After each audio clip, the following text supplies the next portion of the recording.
Hello everybody, it's me again. You know who I am. I just want to jump in real quick. Been doing some modifications to the old camper and kind of taking it out of winter mode, getting back in summer mode. Yeah, I know I'm a little late doing this, but I procrastinate. You know, I don't get in no hurry about nothing. But one thing I did do today, or actually I did last night, I just finished it up this morning. Man, I got to sweep my floor. This RV park I'm in, I'm parked in where you park your campers are like, it's got grass and leaves, just like being in the woods. Has gravel for parking on, but anyway, I've been tracking that in. That's a whole different, I don't know how I even got off on that. But what I did last night, and I finished up today, if y'all remember, in the winter I rigged me up a little water, you know, like water system for my sink. Well, here, I'll just show you. I'll turn around and show you. You have to excuse the mess, because I've been in here taking things apart, and that's my, as seen on TV, window screen thing. I really haven't got to use it. We've either had cold days or super warm days, so you know, like today it's 86 degrees I think, and I got the AC on, so I really haven't got to use that yet. And I just keep the windows covered up with some thick towels. It kind of insulates, you know, from the sun shining through. I leave my front windows open so I can see out, but all the side windows just kind of block that radiant heat of the sun. But anyhow, let's get back to it. If y'all remember this jug here, this is one of them 5-gallon like office jugs you see on the water cooler things in the office. What I did, I put it right there, and I got online and bought me, it's gonna be a little dark in here, see if I can get some light on the subject. I bought that little 12-volt pump online, and I was running it out of this jug right here, this 5-gallon jug. So my original, you know, I didn't want to use my original onboard water system. Just simple fact, you know, I didn't want to freeze up and bust, because I do camp in cold weather. You know, I'm talking, when I say cold weather, I'm talking like 10, 15 degrees or even less. So I needed water inside the camper instead of just packing them off in containers, which I use them all the time. Matter of fact, they're full of water right now. But it just gets aggravating and old to have to drag that out from underneath the dining table, set it up on the sink, or, you know, on the table and fill something up. It just got aggravating. So what I did, I got online, bought this 12-volt pump, all this tube in here you see, and I run it into this jug, this little 5-gallon jug, just so I can have some water in my sink, you know, cooking and washing my dishes one night. And it worked out really good. I mean, it worked real great. You know, still I only had 7 gallon. I had to fill it up quite often. But what I do, I just fill them up. 2 of them I got. When they start getting low, I just top it back off. And it, you know, it worked good. I can't complain. Well, we're back in summer weather. I'm just late on switching everything back over. I said, well, I'm gonna hook up my original onboard water, which I'm not gonna take it apart to show you. I should have done it when I had it apart. But underneath this right here, this is underneath my sink. But underneath this board and right here, and it runs all the way across underneath my stove, I've got a 50-gallon water tank, you know, potable water tank. So you know, I was hooking all that back up, getting, you know, getting rid of this and going back to my original onboard tank. And I got thinking, you know, I really like that pump right there. It's been performing great. I've had no trouble out of it. Good steady flow, strong little pump. It uses hardly no power at all. So I thought, well, you know, instead of hooking up my old pump again, tearing my bed all apart, I just took that hose out of that jug, out of this jug right here. I'll get my little pine saw out of the way. And right here, that was originally a vent hose for my potable water tank. It run right alongside the fill hose outside. What I did, I just took it off, took this clear tubing, approved for potable water, you can get it at Lowe's, and I stuck it where the vent tube goes into my original, you know, onboard water tank. So now this little pump I bought pumps out my original tank up to my sink, and I got 50 gallons of water. Now I know what you're thinking, what about my shower and toilet and all that? Well, that still runs off this tank also. but I didn't have to replumb. I'm trying to get it where it makes sense. I'm trying to make it. I have a tendency of making things confusing. I had to unplumb my original pump, RV pump, unplumb it from the sink so I could use this, you know, and instead of taking everything apart and hooking the sink back up to the original pump, which is underneath my bed, you got to tear the whole camper apart almost to get to it. Instead of doing that, I just left this one right here hooked to the sink and run it down in my potable water tank, and it's working great. I love it. So I think I'm gonna leave it like that. Now I'm running 2 pumps. Well, I was gonna try to lift my bed up. I know it's a mess in here. I've had everything apart. I started to lift my bed up and show you the original pump, but I had to change my mind. But anyway, instead of running, you know, I'm running 2 pumps. Lost my train of thought. Yeah, instead of hooking that one back up to the sink, you see these 2 black lines. I have to get down underneath my stove, underneath the bed, hook all that back up. I said, well, instead of doing that, I just leave, you know, this pump right here I bought online, leave it all hooked up and ready, and just run the hose down in my potable water tank.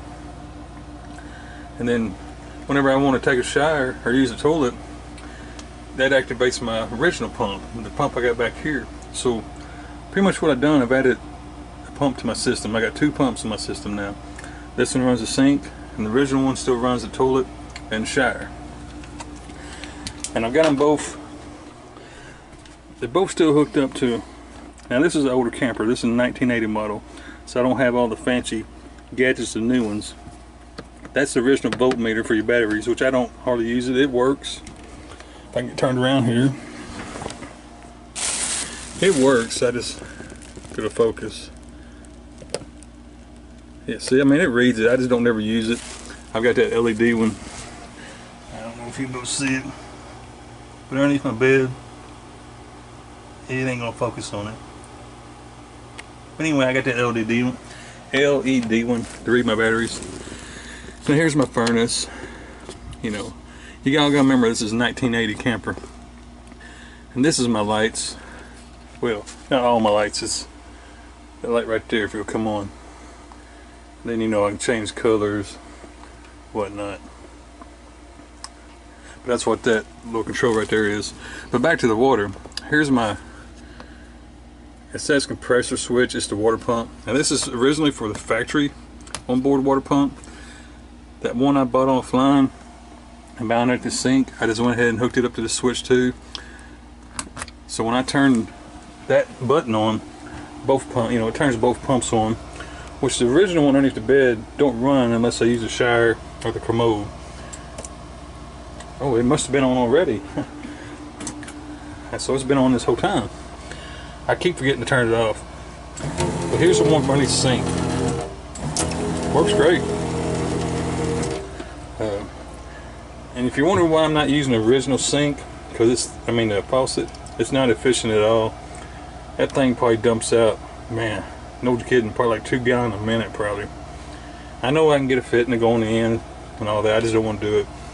I got this little deal here. It's a quarter of a gallon a minute, whatever 0.25 is. I think it's a quarter of a gallon, but anyway, a minute. It does an awesome job. I really like it.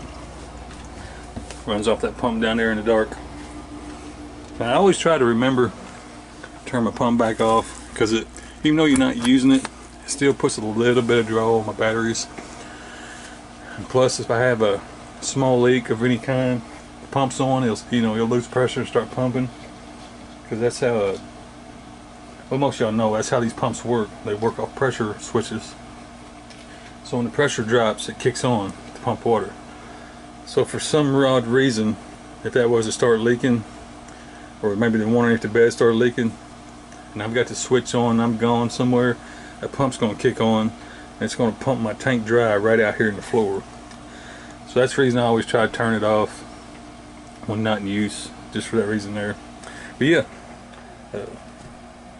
doing away with it now. I'm keeping this jug. It's kind of dirty. I stuck it underneath the trailer in my little storage box. I need to clean that box out. It's really dusty and dirty in there. Normally I just keep some tools, you know, wire, just repair stuff. I don't really keep water equipment down there. And so I'm going to have to clean it up. If I'm going to start keeping that in there, I'm going to clean that little box up. But anyhow, that's what I did last night. Yes, I know this old camper is old-fashioned, outdated, but I really like it. I was going to paint it and you know, change the curtains and all that, but it's grown on me. I really like it. I do need to paint that door or do something to it. If you see that gray line, that's a beginning stage of water damage. That's actually an aluminum door on both sides, outside and inside, and then the inside has like a cheap thin wood on it. I do need to replace that wood, or at least cut that bad out right there. The reason that's there, the sill around the door, this door is not like straight up and down flat like most RVs. This door is concaved, if that makes sense, if that ain't too fancy a word. It's kind of like curved, and right there in the middle is the sharpest point of the curve. And the sill had gone bad right in that general area there, and I didn't think nothing about it, but every time it rained, it would come into that little small hole and run right down the door. And with that door being concaved, the water gathered up right there in the middle. And, so I need to fix that. Now I've sprayed, that is mowed, but I've sprayed it with bleach and everything, and I've killed it out. That's just the wood stain now. And I need to either replace all that wood or cut that out. And what I'm thinking about doing is taking all that wood off, putting some insulation there, some real thin foam, and then putting the most sticky tiles, you know, you put on the floor. I'm thinking about putting them on my door right there. But I don't know. We'll worry about that later. But yeah, I like my little outdated 1980 camper. I really like it. Yes, it's kind of bland, kind of boring looking with all this wood and old brown curtains, you know, but I like it. It's growed on me. I did paint that backsplash. That was, you know, it was pretty grubby looking, grimy, where over the years people's cooked, and you know how it is, all that stuff gets on there. I did paint that. That's the reason that's bright white. Everything else is wood. I just had to I tried to scrub it and bleach and everything, and it just had that old dingy, nasty look. So I cleaned it real good and painted it. But other than that, I think I'm leaving it just like this. I really like it. It's growed on me. Someone once told me, Dana from Full Tiny House said it looked like a cabin, and in a way it does, and I kind of like it. I don't know. I may change it later, but for right now I like this look, and I believe I'm gonna leave it. But anywho, I'm gonna get off here. I just wanted to real quickly show you that I'm not lazy every day. I do work a little bit on this old camper. Now that water, real quick before I leave, well, nothing's real quick with me, y'all know that. I drink, it don't matter if I'm using these jugs or my portable tank. I cleaned that tank real good here about 3 weeks ago. Bleach water and flushed. I flushed it probably, I don't know, seriously, about 7 or 8 times. Fill it up, drain it. Fill it up and drain it. But I still do not drink that water out of there. I don't even drink water out of my jugs. I don't even drink that water. What I got, this is nothing new. Everybody's seen them. But I'm just saying what I use. I fill up this Brita pitcher. You know, one of them filter deals, which I've got it full right now. If you look right here, you can see the water splashing. But I fill up one of them, and that's the water I drink from. Now, as far as cooking, I use the water out of the sink, you know, out of the tanks, because you're cooking, you're like boiling it and then doing whatever, you know. If there's anything in it, you're killing it. As far as drinking, I fill this pitcher up, and this is what I drink right here. It tastes, I don't like water anyway. Water is boring, and I can't stand it, but I try to drink about a gallon a day because it's good for you. But I know it's a huge difference when I drink it out here. It's like, I don't know how to describe it. It's like what you think water should taste like. I mean, it has absolutely no taste.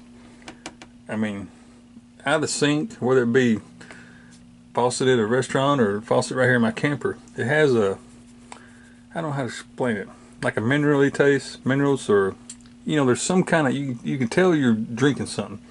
Here, there's absolutely no taste at all. It's just like you know, just your mouth's getting wet, but you don't really taste nothing. So I feel like it may work. I don't know if it's getting all the germs out, but I feel like it's doing something. I got this at Walmart. Well, actually, I got it online, walmart.com. In the store, this is $22. Online, I got it for $14. I don't know why these objects are cheaper online. I don't know why. But if you shop at Walmart, always look on their website first. You can usually save $5, $10 on whatever you're buying just by ordering it offline. And it hardly ever takes over 3 days, depending on what I order. Very seldom ever takes over 3 days for it to come in. Sometimes you get it the next day. Like this here, I got it the next day, if you order it early enough. I don't remember exactly when I ordered this, but it was like 8, 9 o'clock in the morning, something like 10, I don't know. It was pretty early in the morning, and I got it the next day at 3 o'clock. So yeah, if you remember, if you shop at Walmart a lot, like I do, always check online or walmart.com. Their app's free. Look on there. It's almost guaranteed you'll save at least $5 on whatever you're buying. Sometimes 10. It depends on how much the object costs. But anyhow, I'm starting to ramble. I just want to show you real quick my little redneck invention there. Working great. I love it. I'm going to get off here. I want to say hello to all my friends and subscribers. Until I see you next time, God bless you.